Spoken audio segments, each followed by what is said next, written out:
మన సర్కార్ ఇచ్చింది. అందుకని దీనికోసం మనం ఏం చేయాలి? ఈ కళలు పూర్తి కావాలంటే ఏం చేద్దాం?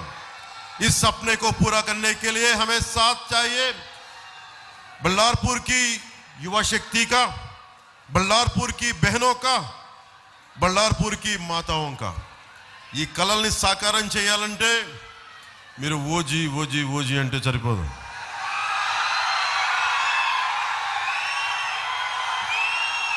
ఓట్లు వేయాలి, రోడ్డు మీదకి రావాలి. నేను చేసి చూపించాను కదా. ఆంధ్రాలో వైసీపీ సర్కార్ని కొట్టామంటే మామూలు కొట్టామా? మళ్ళీ ఇంకోసారి హ్యాట్రిక్ కొట్టాలి ఇక్కడ మనం. అందుకనే మన సర్కార్ మహాయుతి సర్కార్ రావాలి, కేంద్రంలో ఎన్డీఏ సర్కార్ రావాలి. మీరు బలంగా నిలబడాలి.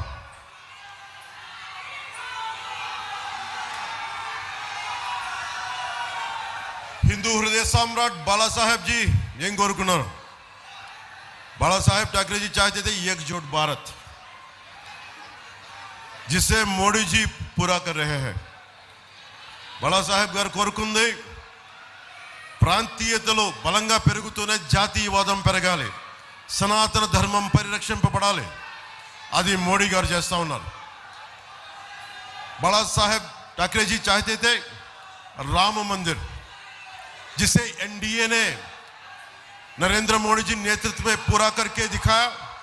एनडीए उनकी हर इच्छा को पूरा करने में लगी है और उसे चाहिए आपका साथ.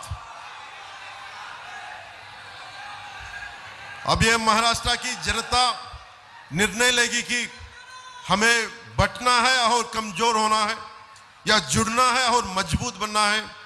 మనం కలిసి ఉందామా విడిపోదామా, బలహీన పడదామా? కలిసి ఉందామా బలపడదామా? కలిసి ఉండాలంటే మన సర్కార్ రావాలి. సుధీర్ భావ్ అద్భుతంగా గెలవాలి. ప్రతి ఒక్కరు మహారాష్ట్రలో మహాయుతి సర్కార్కి మనందరం బలంగా నిలబడాలి. నేను ఆఖరి వాక్యాలు నాకు ఇష్టం తెలుసు కదా.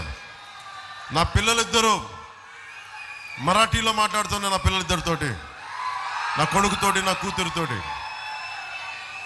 సో నాకు మరాఠీ చాలా గౌరవం. మహారాష్ట్ర మరాఠీ భాష, ఆ భాష మీద ఉన్న గౌరవంతో నేర్చుకొని ఎందుకంటే మన భారతదేశం ఎక్కడో జర్మనీ నుంచి మ్యాక్స్ ముల్లర్ భవన్ పెడితే మనం జర్మనీ నేర్చుకుంటాం. అలయన్స్ ఫ్రాన్సెస్ అని చెప్పి ఒక ఫ్రెంచ్ది పెడితే ఫ్రెంచ్ నేర్చుకుంటాం. మెకాలే వచ్చి ఇంగ్లీష్ చెప్తే ఇంగ్లీష్ నేర్చుకున్నాం. మన రాష్ట్రాలు పక్కన ఉంటాయి. మనకి తెలంగాణ పక్కన మహారాష్ట్ర ఉంటుంది, మనకు ఆంధ్రాకి ఛత్తీస్గఢ్ ఉంటుంది, ఒరిస్సా ఉంటుంది బార్డర్, తమిళనాడు ఉంటుంది, కర్ణాటక ఉంటుంది. కానీ మన భాషలు మనం నేర్చుకోవడానికి ఇబ్బంది పడతాం. భారతదేశపు ఐక్యత ఉండాలి అంటే అందరికీ కనీసం 4-5 భాషలు రావాలి. మన భారతదేశం బలంగా ఉండాలి. ఇందాక సుధీర్ బాబు గారు తెలుగులో ఎందుకు మాట్లాడారు? ఓట్ల కోసం కాదు, నేను మీ భావాల్ని పంచుకుంటున్నాను, మీతో కలిసి ఉన్నానని చెప్పండి. నేను మరాఠీ ఎందుకు మాట్లాడతాను? నాకు మరాఠీలో అధికారం అవసరం లేదు.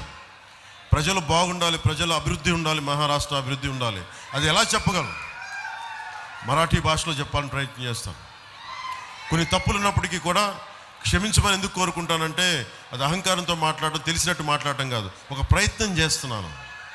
భాష మీద మమకారం, మన భారతీయ సంస్కృతి మీద గౌరవం, భారతీయ భాషల మీద గౌరవం.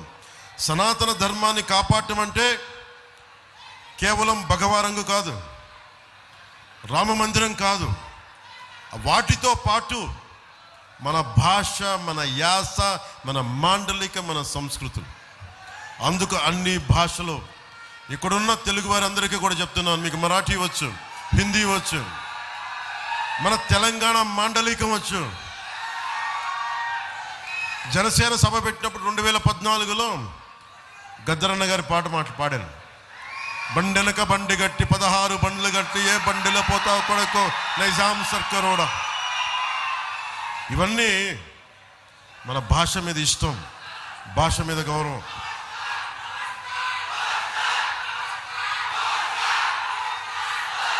लक्षात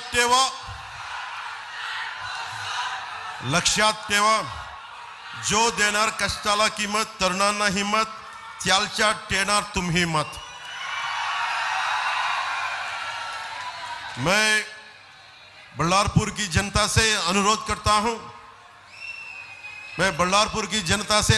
करता हूं कि अपने क्षेत्र के विकास के लिए कमल का बटन दबाए और बीजेपी प्रत्याशी सुधीर भाऊ जी को भारी मतों से विजयी बनाए. ఆయనకి ఘన విజయాన్ని ఇవ్వండి, అద్భుతమైన విజయం ఇవ్వండి. మన మహాయుతి సర్కార్, ఎన్డీఏ సర్కార్ మూడోసారి ప్రధానమంత్రి మోడీ గారు రాకూడదు అని ఎంతమంది కోరుకున్నారు. అందరినీ కాదని కూర్చోబెట్టిన సత్తా ఆంధ్ర నుంచి ఇచ్చాము. భారత్